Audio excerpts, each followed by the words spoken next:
My name is Ted Price. I'm the president and CEO of Insomniac Games. We just released Ratchet & Clank Up Your Arsenal. Came out November of 2004. And to date, it's been the fastest selling game of any game we've ever made, and that's been really cool to see. I think a lot of it has to do with the fact that we had a big installed fan base for the Ratchet series, and when we added online, it brought even more people into the Ratchet universe. And we had great support from Sony in terms of the marketing and PR, and so more and more people know about the Ratchet franchise, and as a result, created a very good Christmas for us. We always think about what's next, whether it's a different platform or a new game on the same platform.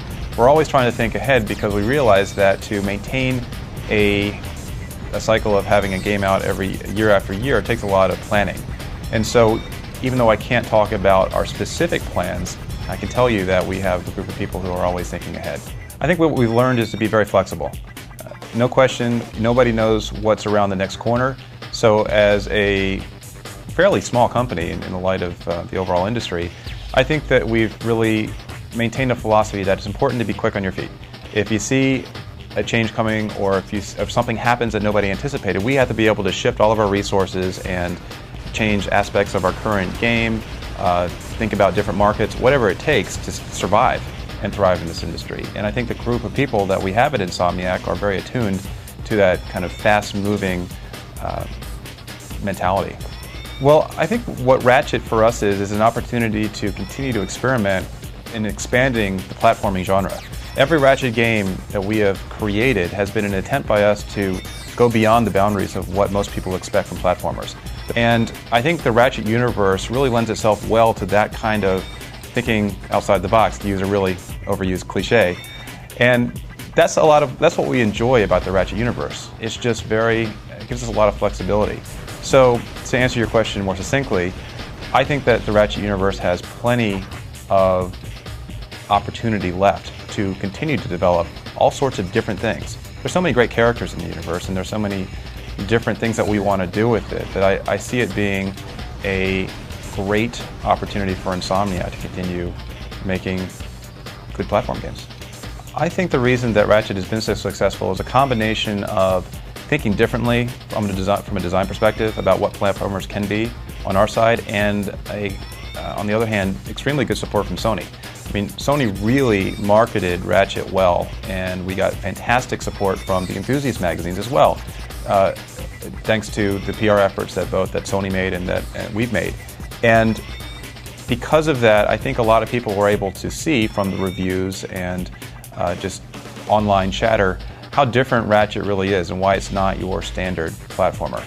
I'd say the number one key to success for us would be the core gameplay, really. I mean, that's really what it's all about. People love playing Ratchet because you get to use really cool weapons and gadgets and blow the crap out of stuff.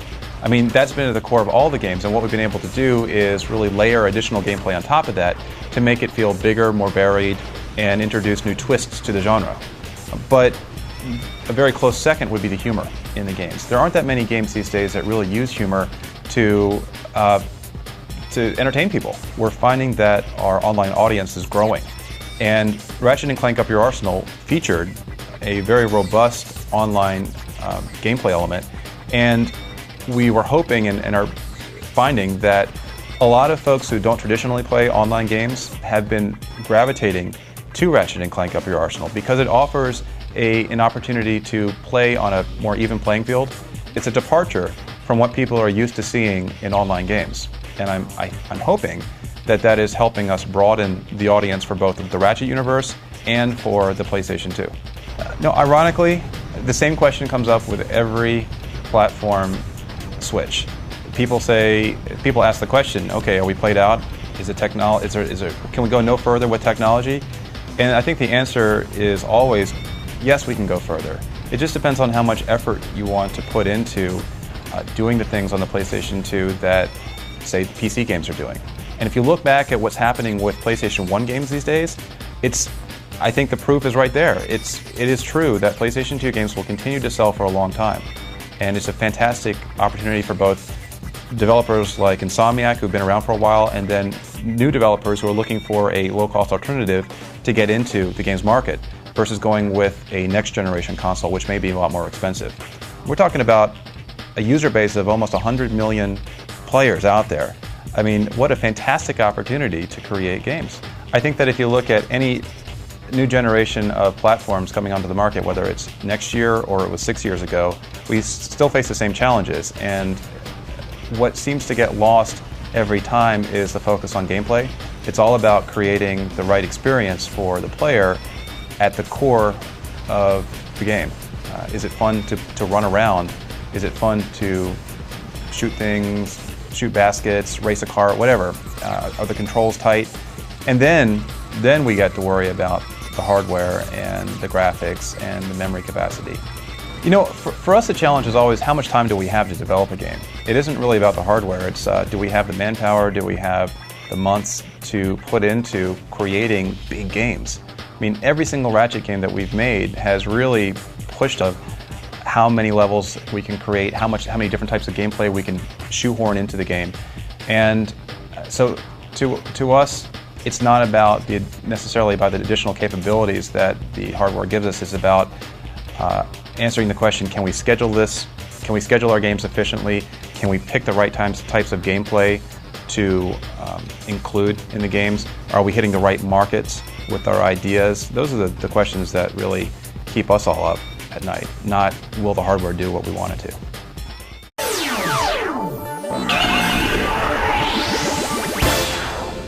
Thanks, guys. I'm here with Ryan Schneider of Insomniac Games, who's going to tell us a little bit more about the new Ratchet and Clank game.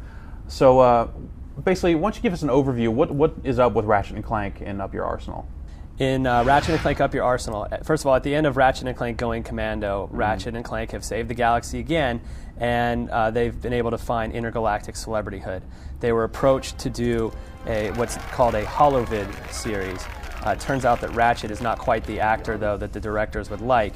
Hence the new show, Secret Agent Clank, where Clank is actually a secret agent a la James Bond, just in a robotic form. He's kind of an international robot of mystery and intrigue. And what you find in Ratchet and Clank Up Your Arsenal, the game starts with the Secret Agent Clank episode, but it's interrupted by Darla Gratch from Channel 64 News talking about Veldin, Ratchet's homeworld, being invaded by an evil race called the Tyrannoids. Turns out the Tyrannoids are employed by none other than Dr. Nefarious, a robotic megalomaniac supervillain.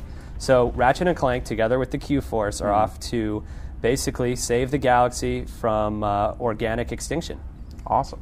So it seems like, I mean, the single-player game obviously is a lot bigger, but I think the big news is that there's been a whole multiplayer section of the game added with online and all that stuff. Well, in Ratchet and Clank Up Your Arsenal, we really like to say that it's 2 games in one. In fact, it's really 3 games in one when you include replay and over 2 hours of cinematics. So you're getting a lot of game here. But in the online mode, we actually have 10 distinct online maps, 3 modes within each: Capture the Flag, Deathmatch, and Siege. And within each of those, there's various things that you can set. So you can completely customize your gameplay experience. What's special about the online gameplay in Ratchet and Clank Up Your Arsenal is that the variety of gameplay modes in online. As you mentioned, Capture the Flag and Deathmatch are pretty straightforward.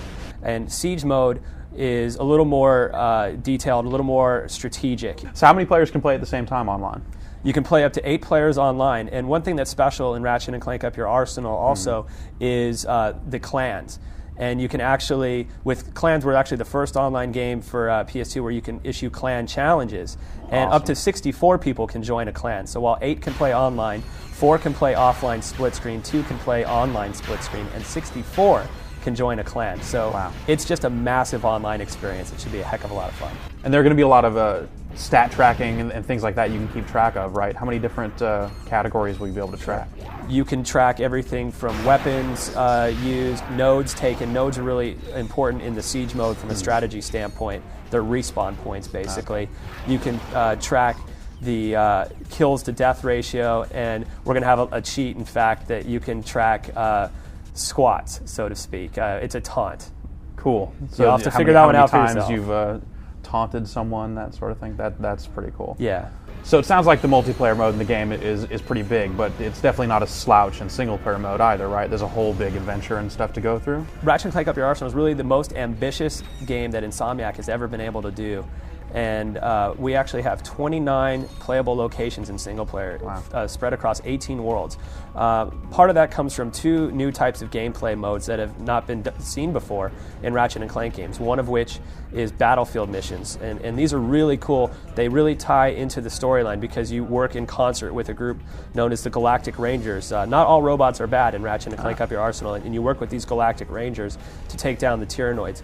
So the battlefield missions are, picture them as like tactical episodes that occur within a series where each tactical mission might be, okay, drop the defense shield, use the hover ship to take out the enemy dropships, then storm the base, destroy the Gatling guns, overrun the base, and clear out the Tyrannoids. So that's really cool. Cool. So a big part of the series has always been, just big, huge weapons, just a wild assortment of weapons. Now there are a lot more weapons in this game, right? Absolutely. There are 20 weapons in Ratchet and Clank Up Your Arsenal, 15 all new weapons in fact, and each comes with 5 levels of upgrades in the first playthrough. Wow. When you get to replay mode, there's actually an additional 3 levels of upgrades, so you can actually upgrade 20 weapons up to 8 different times. So when can we expect to see Ratchet and Clank on shelves? Ratchet and Clank Up Your Arsenal will be in shelves November 2nd. All right. Thanks a lot, Ryan. Yes, it's the 3rd game. It's Ratchet and Clank Up Your Arsenal. And this time Ratchet returns to the galaxy from the first game where he has to fight off an evil menace called the Tyrannoids. And their goal is to wipe out all organic creatures. So it's kind of robots versus the squishies. Now, are they optimistic they'll actually be able to wipe out cockroaches? I think so. I think they can. Really, all organic? Well, they have the support of the Galactic Rangers and the whole Galactic Force. Okay. And they get to. There's a lot of battles that are going on all these different planets. So there's a whole new arsenal of weapons that Ratchet has.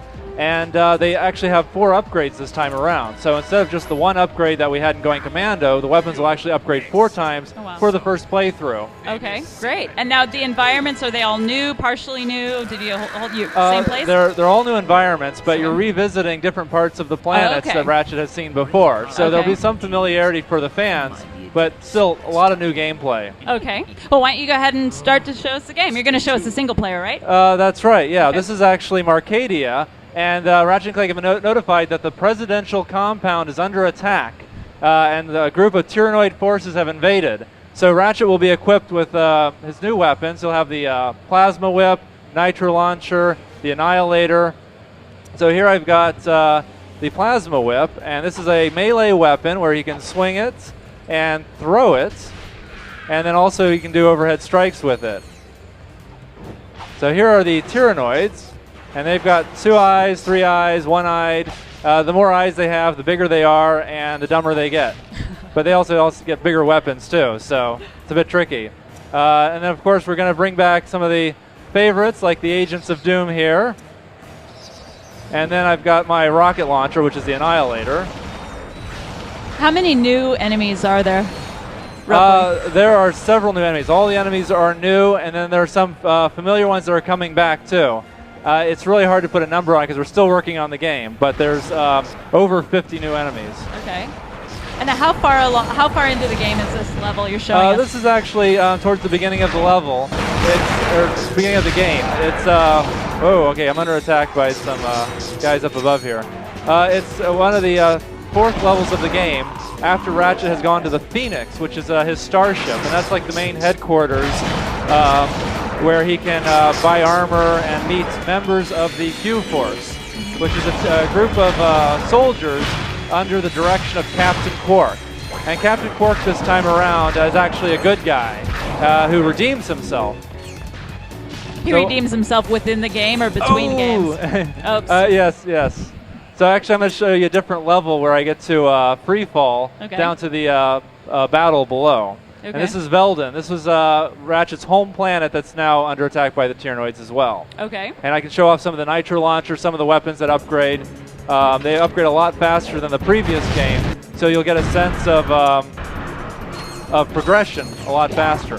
So what's the boss weapon? What do you really want to have? The Nitro Launcher is pretty damn awesome. When it gets to become the Nitro Eruptor, it will... it becomes such a powerful force. You can just blast away the massive enemies very rapidly.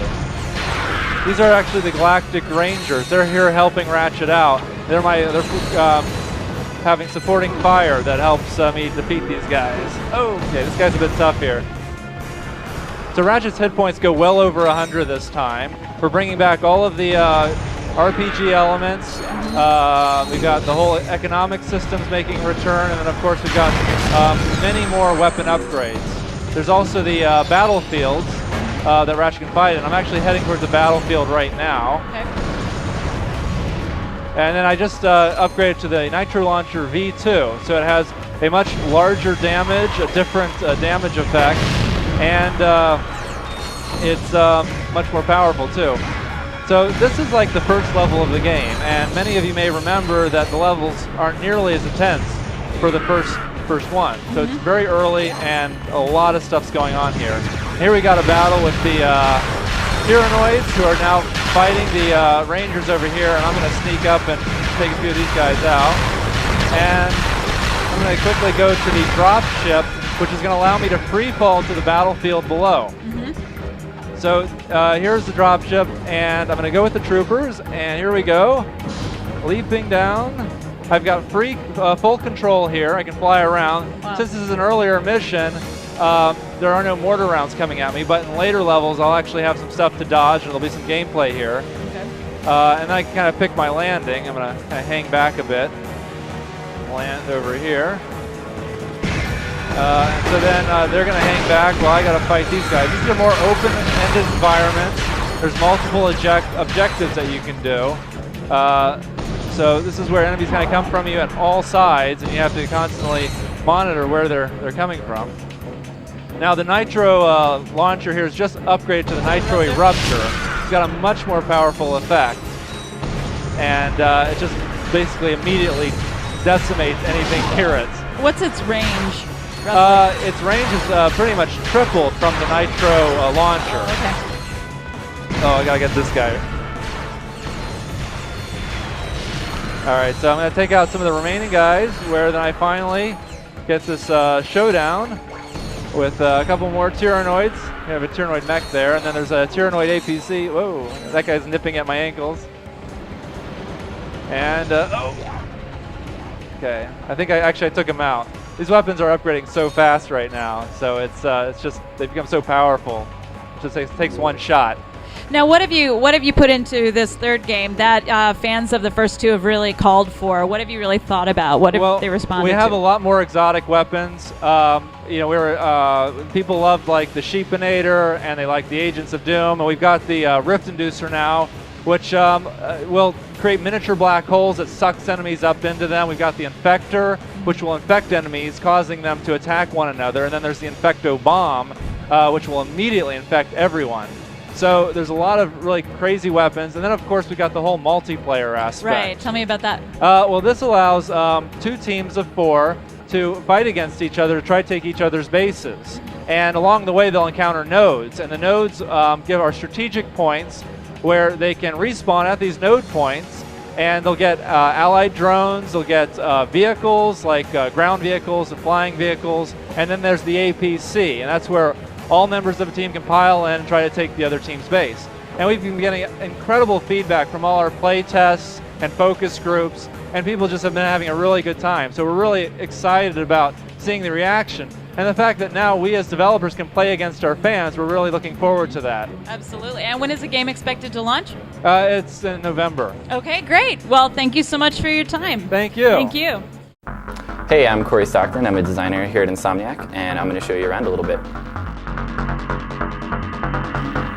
So this is an area where one of our artists sits, Craig Stitt. He's a huge Star Wars fan, so he gets to bring all his stuff in and kind of display it, and this is kind of something that happens all around here at Insomniac. Everyone just kind of likes to have all their own stuff around so that they really feel like they're comfortable and they're at home and can do whatever they want to do. Craig has been here he was the first employee hired at Insomniac, so he's been here the whole time. This is the artists area. This is where all the artists create all the geometry for the levels and the textures, and they're all cranking away on all the different levels.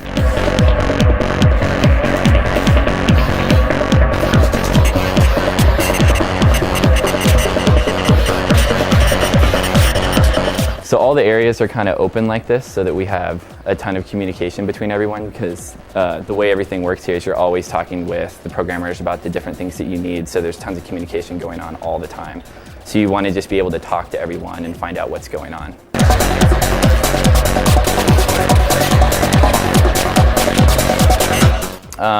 This is the design area for Insomniac. This is where we all sit. We kind of have an open pit so that everyone can communicate and talk. This is my desk. I like to have all my toys from all my games and everything here, so that it just kind of makes me feel at home, gives me inspiration for everything.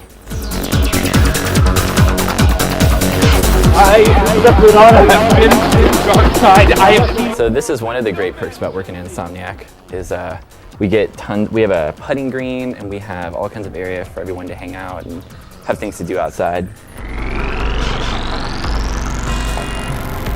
So this is our putting green and our volleyball court and just the inner area here at the building. So the balcony is really nice here because we can just come out and take a break and grab an ice cream from the fully stocked kitchen and just hang out here and be able to kind of collect your thoughts and then before we go back into work.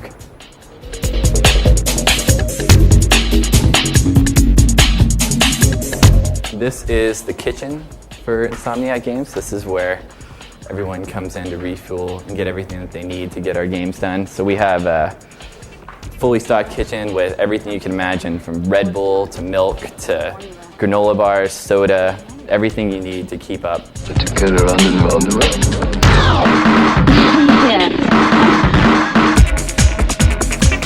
This is an area full of animators and concept artists, all working on stuff for the game.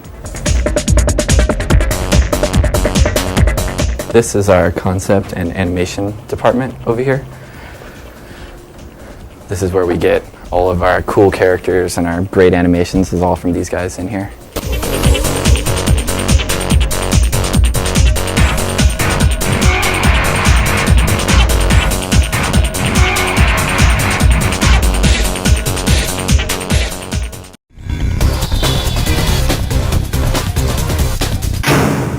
I'm Brian Hastings. I'm Vice President of Programming at Insomniac. My name is Brian Allgaier. I'm the Design Director at Insomniac Games. My name's Corey Stockton, and I'm a designer at Insomniac Games. Ratchet and Clank are coming off a very busy year where they fought off the big protopet menace, and they humiliated Captain Quark over in the Bogon Galaxy. And as a result of that, they both became pretty famous. And for the first time, Clank actually stepped out of Ratchet's shadow and became, believe it or not, a TV and movie star back in the Solana Galaxy. A news flash breaks in, and they discover that Veldin, Ratchet's homeworld, is actually under attack. And so the game starts out as they dash back to planet Veldin and try to save it from this attack. We're really trying to take the single-player gameplay to a whole new level. I think last year when we added the weapon upgrades and the health upgrades, the RPG core elements really made it feel like a new game. And we want to play that up, and we want to take that to a new level. In Ratchet and Clank Going Commando, we only had one upgrade for the first playthrough. For Up Your Arsenal, we've got over 4 upgrades for 14 of the weapons in the game. So for instance, we have the Infector, which shoots out this green spray that infects enemies, and then they end up fighting their own kind. Later on, it upgrades to the Infector version 2, where enemies will then infect each other. So you infect one guy, and suddenly they're all becoming infected. Eventually, it gets longer range, higher capacity, and then ultimately upgrades to the Infecto Bomb. We also have the Shock Blaster. This is your basic scattergun or shotgun. And what this does is it will upgrade to have a charge-up attack. Then later, it will have a lock-on feature where you can actually lock on to enemies and take them out. And then there's the shock effect that it provides for one of the later upgrades. And finally, it becomes the shock cannon, and this has a beam of death attack. We're also bringing back the zip lines, but we're calling them the zip vines. So in Florana, Ratchet can slide down vines and then drop into an enemy encounter. There are going to be 20 weapons, and there are going to be several new gadgets. I can't say exactly how many, but there are several in addition to the ones that we showed today. and there'll be 5 weapons returning from Ratchet and Clank Going Commando, and there'll be 15 new ones in addition to that. Story-wise, I think we're carrying over our best characters. Some of our favorite characters from Ratchet and Clank 1 are actually coming back. Skid McMarks, the pro hoverboarder, is coming back. Big Al from Big Al's Robo Shack is making an appearance. Helga, the fitness trainer, is coming back. And the 3 of them are actually going to be part of what's called the Q Force, and that's going to be Captain Quark. It has been picked by the President of the Galaxy to head up the fight against Dr. Nefarious. So Ratchet is forced to join forces with Captain Quark and join the Q Force and find some way to defeat Nefarious. Multiplayer is the newest and coolest thing that we're doing with Ratchet and Clank Up Your Arsenal. Well, we're going to have 8-player online battlefields. We're going to have 6 levels, all completely different and separate from the levels in the single-player game, so it'll be an all different experience. We're going to support broadband only. We're going to have full voice chat support with the headsets. And the gameplay itself is basically a capture the base type mode. So you'll be in teams of 4, one team's red, one team's blue. And you'll have all the weapons will range on different levels, but we're going to have more than 6 weapons that players will have available. We'll have gadgets from the single-player game will also be available. We also have vehicles, and the vehicles can be driven co-op. So, for instance, we have a buggy, and one person can drive, and another person could be in the back shooting a turret at other players. We have flying vehicles. We have destructible environments. So it's really a full-featured mode. It's not like just an add-on mode that you would get tacked on. It's a completely full-featured online mode. We also have destructible cover. So a player could try to hide behind a piece of cover and then, say, shoot gravity bombs over that cover at someone. But he can only use it for so long because as it gets hit, it takes damage, and chunks of it will blow up and disappear until there's just nothing left. For the players that don't have online gameplay, we have a 4-player split-screen mode, and it will support 2, 3, and 4-player, and it will have all the exact same features that you'll get in the online mode. We'll support the multi-tap, so players can split their screens however they want and just go to town the exact same way that they'd be able to online, but against their friends. We're always improving our technology, and we've optimized our engine such that we can have a lot more detail and lighting effects in the environment. We got specular effects, better water textures, and each one of the environments we're always thinking about the story as we're building them. So we want to deeply tie in the environments and the story together. That's our biggest goal because we love having that story gameplay integration. The single-player adventure is as massive as ever. It's a huge, epic adventure with what we feel is the best story that we've written. It's got tons of challenges to keep people who love the first 2 games occupied. And then, of course, it's got this whole other multiplayer online aspect where people can play against each other 4-on-4. And so there are many hours, I think countless hours of enjoyment that can come out of this game. So it's huge. I believe the essential ingredients of a Ratchet and Clank game is giving people choices, giving people many options to choose from. People love to have multiple weapons that they can purchase and then being able to upgrade each one of those weapons. There's vehicles that you can jump into. There's money that you can earn. There's a lot of different ways that you can play the game, and people can pick their own routes. And that carries on over into the multiplayer aspects. We've got a lot of different strategies that you can do. You can use your gravity boots to run up to a sniping point, or jump into a hover ship and bomb out bridges. Ultimately, we want to give people freedom to pick what they want to do at any time. So that, I believe, is the essential quality. We'll have some surprises at E3. We're definitely going to be showing off some new multiplayer features. But in addition to that, there's one big thing I think is very cool that I wish I could talk more about, but it's definitely a surprise we're saving. You can look for Ratchet and Clank 3 Up Your Arsenal this fall.